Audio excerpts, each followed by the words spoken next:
So a common question I get asked from aspiring and brand new agency builders is, should I provide a program that gives free leads to agents, or should the agents buy or generate their own leads on their own?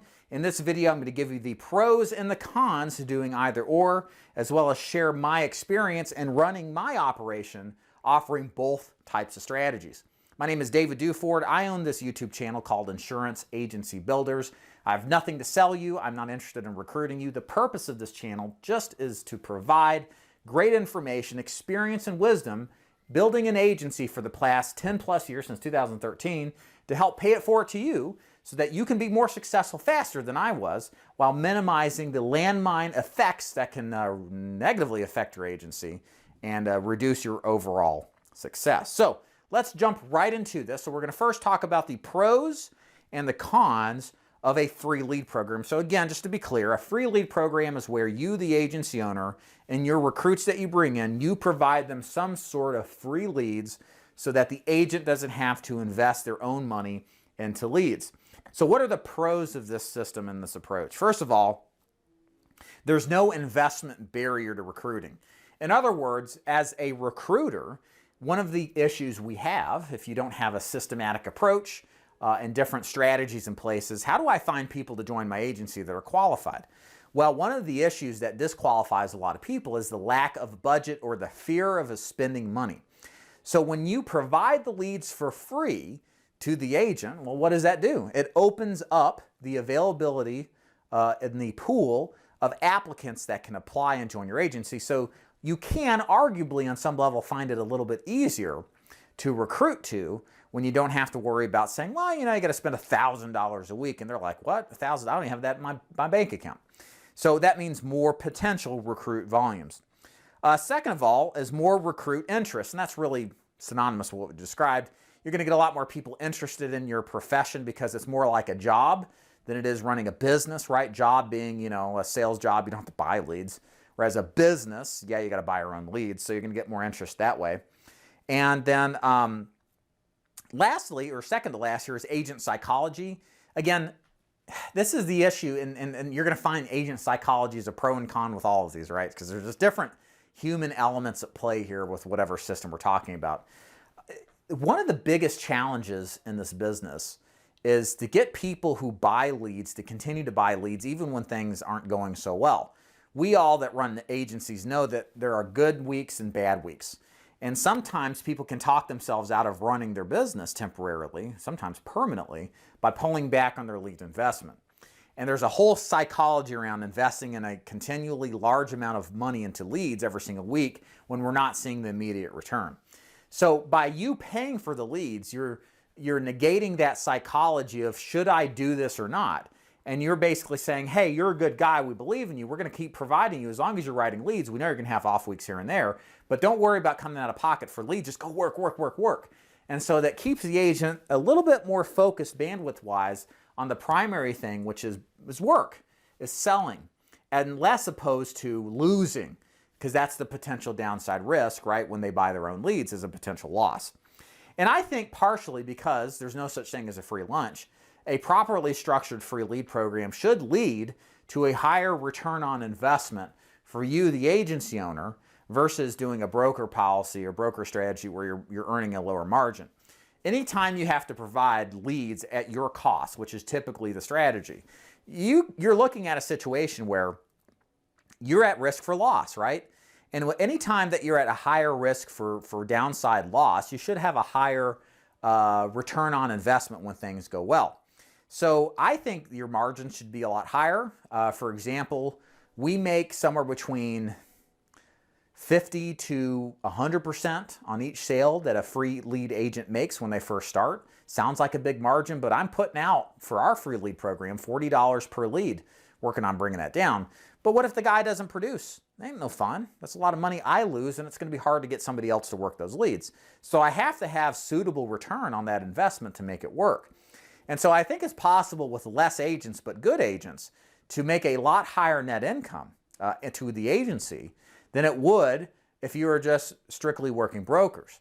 It may take 5 to 10 times more brokers to create the same net income as, say, a team of just career agents, you providing the leads for them, and they work them successfully. Now, what are the drawbacks to the free lead program?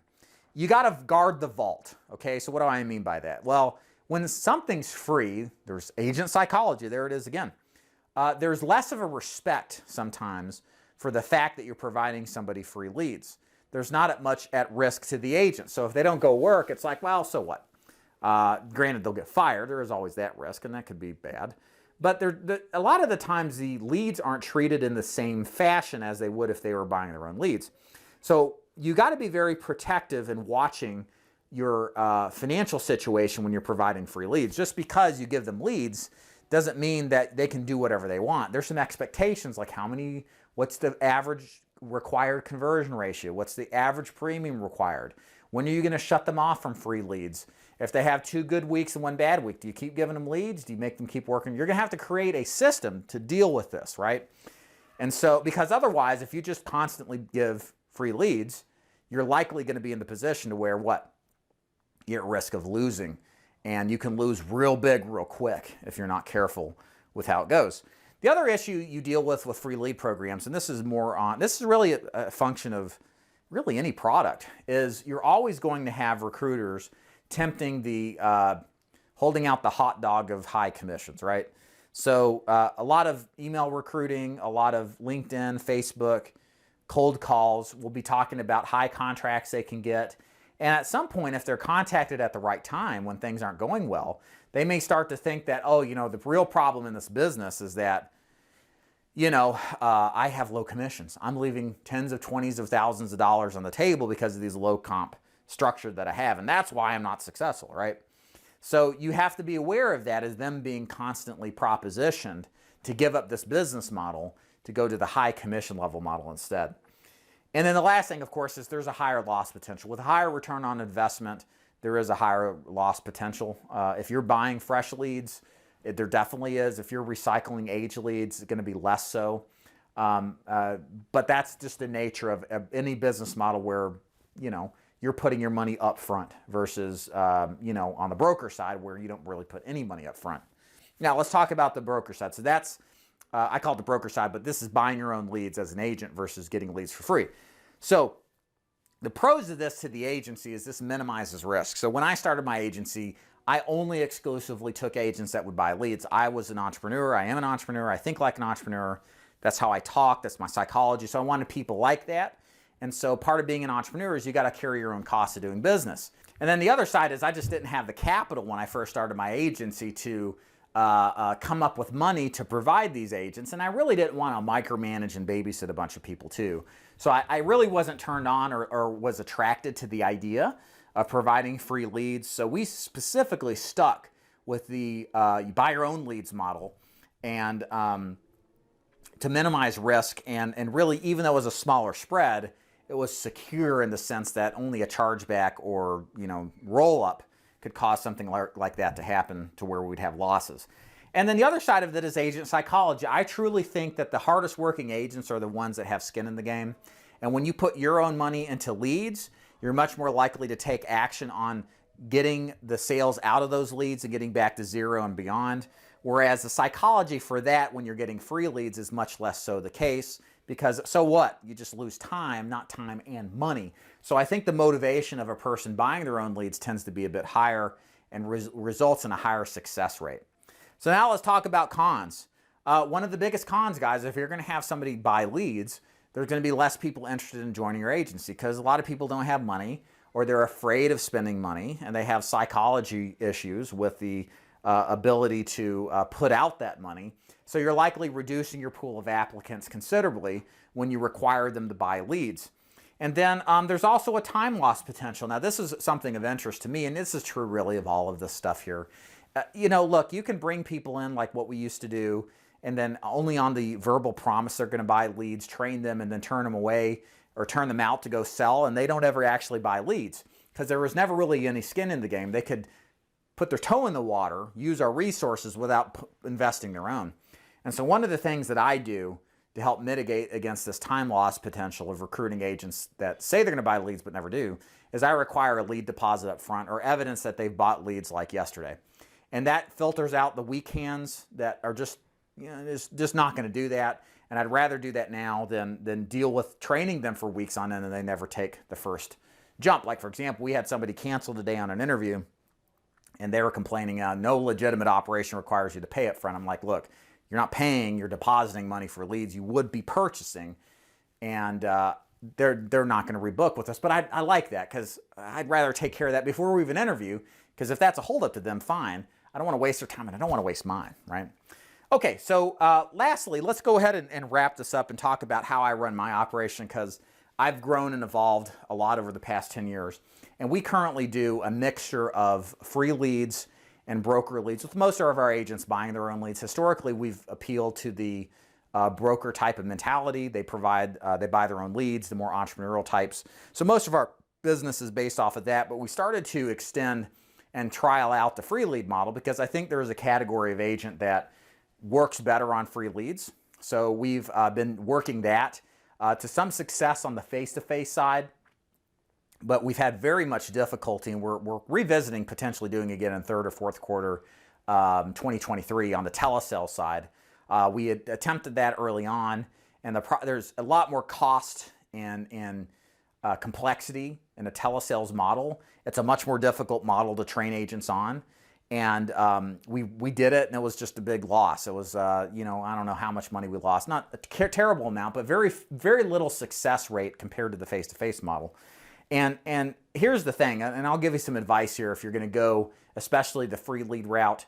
One of the things we implemented on the face-to-face side that we really didn't do well enough on the telesale side is we really train our agents to death, and we cut them early if they don't go through all the requirements that we have.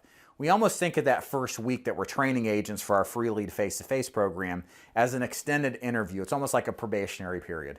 Because if they're not going to do all the things we require to train them, and they're not that excited to find the time to work on this stuff, and they show up to the follow-up calls and they're not obviously doing their training and memorization, they're not going to succeed in the field. And so we aggressively cut them so that we only spend time with those who are winners and who actually follow through on us providing leads to go out there and be successful. So that's worked really well for us, and we're going to revisit the telesale side, hopefully to do the same thing. And but yeah, I prefer overall the broker side personally, just because I like managing risk. I like as low as possible downside risk. To me, that's how I've always thought of in business. I don't like taking big risks. I think risk taking is overrated for entrepreneurs. And you know, at some point you got something that works. You want to be smart with it and take risks where there's little to no potential downside. And in free lead programs, there's a lot of potential downside if you're over zealous with it. So those are kind of my thought processes. We want to do more free lead programs. It opens up the opportunity for recruits and profitability.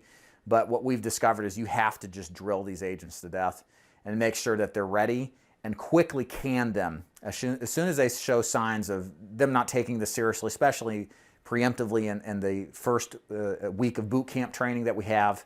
And then you know, make sure that they understand what it takes to be successful, and always be measuring, managing that, micromanaging it even, and then get rid of those people who just don't follow through the system. It's very, very important, especially when you're doing the leads for them. Okay, very good. I hope you enjoyed this training. InsuranceAgencyBuilders.com if you want some free content that will help you build your agency even more. I'll be back with more videos in the future.